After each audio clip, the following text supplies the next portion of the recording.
Halo, assalamualaikum teman-teman. Perkenalkan, namaku Muhammad Satriaji atau biasa dipanggil Aji. Sekarang aku dan dua kawanku bakal menjelaskan tentang isu gender di Indonesia. Nah, banyak dari kita yang salah mendefinisikan tentang gender. Gender bukanlah alat kelamin, teman-teman. Alat kelamin adalah seks. Gender dan seks adalah dua hal yang berbeda. Singkatnya begini, gender adalah pemikiran seseorang yang dibangun atas budayanya masing-masing. Dan seks adalah alat kelamin yang diberikan Tuhan kepada manusia. Nah, bisa saja seorang laki-laki mempunyai sifat yang feminis, dan bisa juga seorang perempuan mempunyai sifat yang maskulin. Nah, ada contoh seperti ini. Ada seseorang yang mempunyai jenis kelamin laki-laki dan mempunyai gender juga laki-laki karena dia percaya bahwa dia seorang laki-laki. Adapun yang seperti ini, ada seseorang yang mempunyai jenis kelamin laki-laki tetapi gender dia perempuan karena dia percaya bahwa dirinya bukan laki-laki melainkan perempuan. Nah, gender ini dibangun atas dua indikator. Yang pertama maskulin, yang kedua feminis. Nah, kita bakal ngebahas tentang pergerakan-pergerakan feminisme di Indonesia. Yang jadi pertanyaannya adalah, apa sih sebenarnya substansi dari pergerakan feminisme itu? Atau hanya sekedar untuk pergerakan melawan laki-laki? Jawabannya adalah, pergerakan feminisme itu adalah transformasi perempuan untuk menciptakan tatanan kehidupan yang lebih adil dan lebih baik. Dan bukan hanya sekedar untuk melawan laki-laki, melainkan melawan sistem yang tidak adil dari patriarki. Secara singkat begini, gerakan feminisme ini hadir untuk menghapuskan ketidakadilan, dominasi, dan diskriminasi dari sistem masyarakat. Nah, kita bakal melihat bagaimana pergerakan feminisme di Indonesia. Kita bakal menjelaskan tentang lembaga swadaya masyarakat yang berlandaskan pergerakan feminisme ini. Lembaga masyarakat ini disebut dengan Perempuan Aman dan akan dijelaskan oleh kedua temanku ini. Perkenalkan, nama saya Jihan Wahyuni. Di sini saya akan menjelaskan sedikit tentang organisasi Persekutuan Perempuan Adat Nusantara Aman atau yang biasa dikenal dengan Perempuan Aman. Organisasi ini didirikan berdasarkan pengalaman bahwa perempuan adat membutuhkan wadah selain aman sebagai tempat belajar dan mengkonsolidasikan diri untuk mampu menyuarakan kepentingannya sendiri.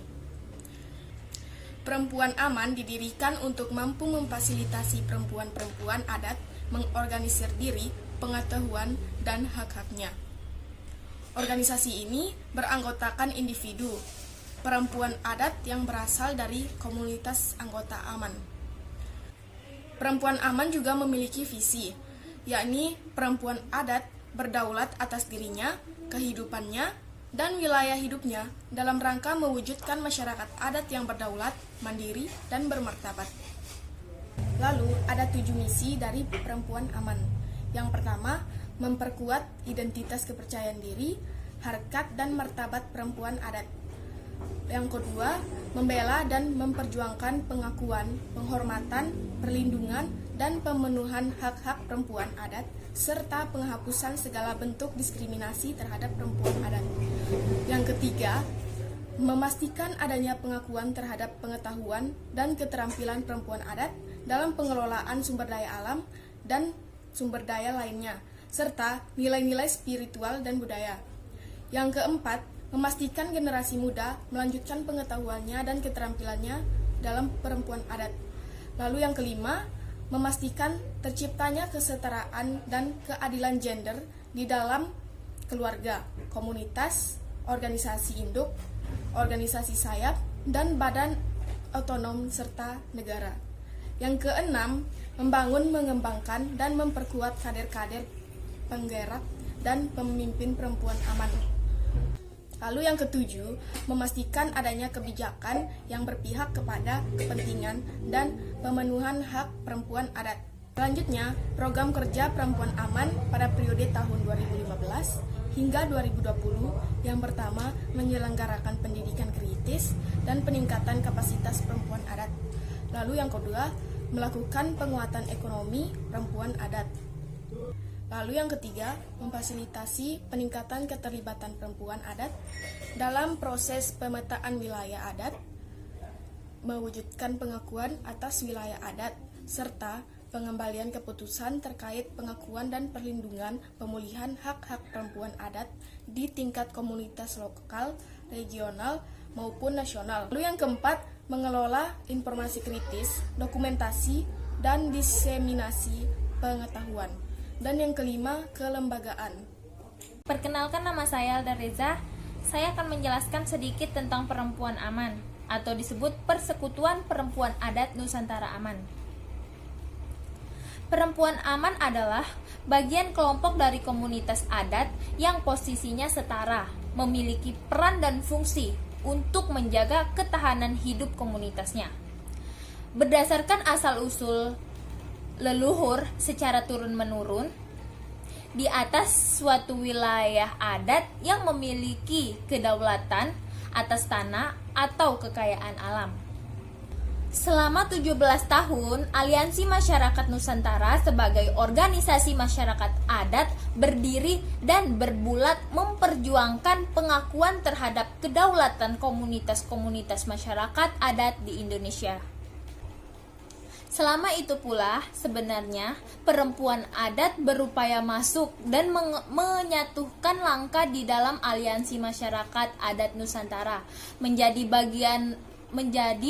bagian langsung dari perjuangan komunitasnya untuk mewujudkan kemandirian, kedaulatan, dan kehidupan yang bermartabat sebagai masyarakat adat. Kongres Masyarakat Adat Nusantara yang pertama menjadi momentum awal bagi perempuan adat yang menyelenggarakan Sarah Sehan dengan tema menggugat posisi perempuan adat terhadap masyarakat adat dan negara. Sarah Sehan ini merupakan upaya pertemuan saling mengenal, berbagi, dan menguatkan perempuan adat dari berbagai komunitas untuk membangun solidaritas di antara mereka. Kehadiran perempuan adat telah mencari perhatian atasan masyarakat adat dari berbagai daerah aktivis dan mendapatkan dukungan yang kuat. Nah, sudah jelaskan bagaimana pergerakan dari Lembaga Swadaya Masyarakat Perempuan Aman itu, lalu bagaimana solusi-solusi yang dihadirkan untuk menghapuskan seluruh diskriminasi terhadap wanita di Indonesia ini. Lalu kita menilik kepada the Convention on the Elimination of All Forms Discrimination Against Women atau yang disingkat dengan CEDAW. Nah, ini adalah sebuah kesepakatan internasional untuk menghapuskan seluruh diskriminasi terhadap perempuan di muka bumi ini dan menjadikan hak perempuan itu sebagai hak asasi manusia. Nah, lalu bagaimana posisi Indonesia terhadap kesepakatan internasional itu? Indonesia adalah negara yang meratifikasi bahwa kekerasan terhadap perempuan atau diskriminasi terhadap perempuan ini harus dihapuskan. Atur dalam Undang-Undang RI nomor 7 tahun 1984. Maka dari itu, negara ini mempunyai kewajiban untuk melindungi hak-hak perempuan dan menghapuskan diskriminasi terhadap perempuan ini. Dan apakah negara kita sudah efektif dalam menjalankan kesepakatan internasional tersebut? Jawabannya ada pada masing-masing kita. Nah, mengapa adanya pergerakan-pergerakan feminis itu? Karena sistem atau tatanan negara kita masih belum mampu untuk menghapuskan seluruh diskriminasi terhadap perempuan ini.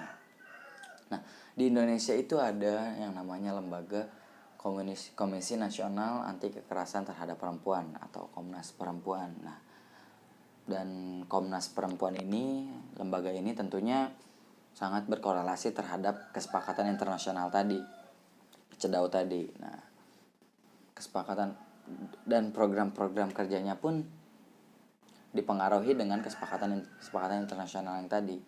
Lalu bagaimana peran-peran LSM ini?